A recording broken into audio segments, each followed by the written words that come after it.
grandfather passed away about 2 years ago, and I grew up with him. We were best friends. We called each other partner in crime because at night we'd all go out. Hey, Paul, you want to go get some ice cream? Let's go run and get frozen yogurt. And we all leave, and my grandmother would be like, what did y'all go do tonight? I know sweets were involved, you know.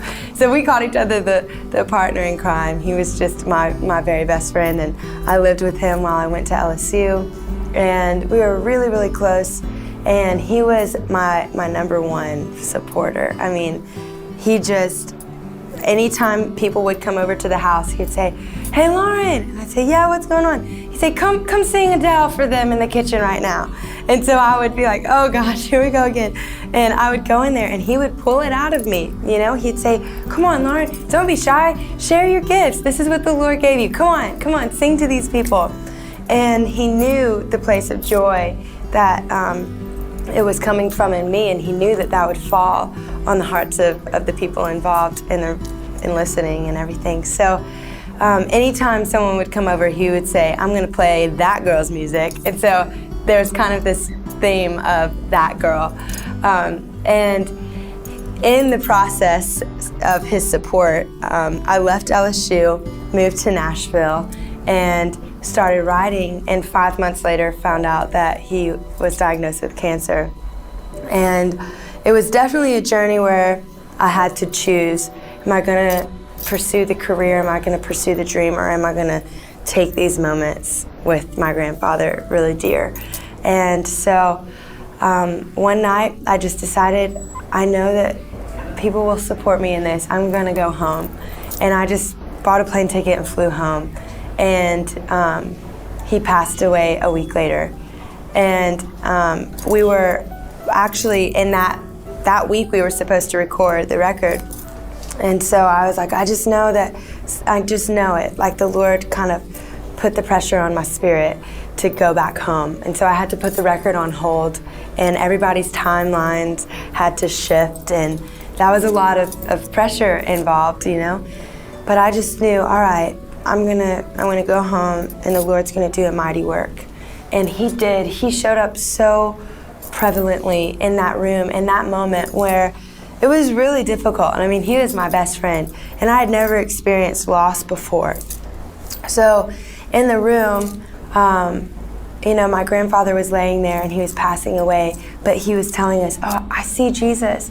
Oh, I see him. He's right over there, you know. And you know, he saw his daughter that had passed away years before him, and he's like calling out their names while he's passing over. And God made death so real, but so beautiful in that time. He entered the room with a peace like I've never felt before, with a closeness like I've never felt before. I felt like in the midst of this great sorrow, there was so much joy because I could see the process of my grandfather entering into the gates, entering into the streets of gold.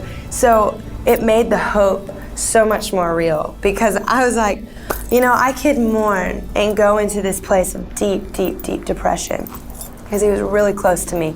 Or I could say, Lord, thank you for the years that you allowed me to have with him. And in my thanks, I'm going to be so grateful for the fact that he's in your presence. There's no pain, there's no sorrow, there's nothing that he's experiencing. And he passed away right before the record was released, right before the very first song went out on the radio, like 3 days before. And you know, I could look at those moments and say, God, why didn't you just let him last a little bit longer, so that the thing that he had built up in his heart all of these years in supporting me, that he could see this come to fruition. Well, why did he have to pass right before? But I truly believe that God has a purpose for everything. And he knew, Lauren, this is going to be a place of loss here on earth, but it's going to be such heavenly gain for you on earth. Now, I'm not afraid of death. There's not a piece of me that's like, oh, death, I don't know if I want to do this. I'm ready. Like, let's go. It's going to be the most beautiful thing. we're going to be in the presence of God. We're going to be in the presence of loved ones, and it's going to be so beautiful.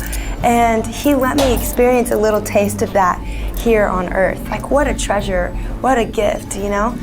And so in that place, though, he said, you know, you can either look at this with incredible sorrow, or you can take this and leverage it into your next season of life. So although we pushed back the record, we started recording a month or two later, and that's where the songs came, in that month or two, where I was, all right, Lord, I'm going to go into that closet with you, and I'm going to petition the cries of my heart. All right, Lord, can you just please make all of this work for your good?